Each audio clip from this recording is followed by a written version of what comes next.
Pro Sport នឹងត្រូវប៉ះគ្នាជាមួយនឹងក្រុម SRG នៅក្នុងការប្រកួត MSC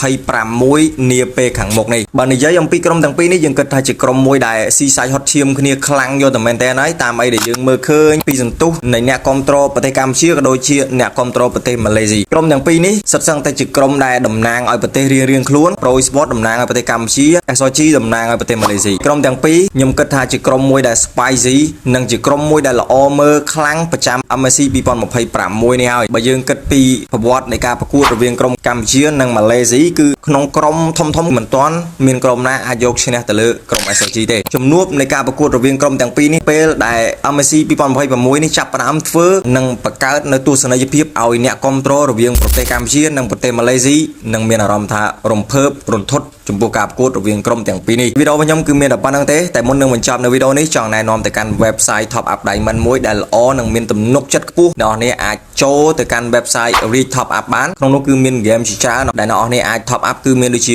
Mobile Legends Free Fire ឬក៏ Magic Check Go Go និង game ផ្សេងៗទៀតចង់បានទំនុកចិត្តខ្ពស់តម្លៃសមរម្យកុំភ្លេចណា Reach Top Up Diamond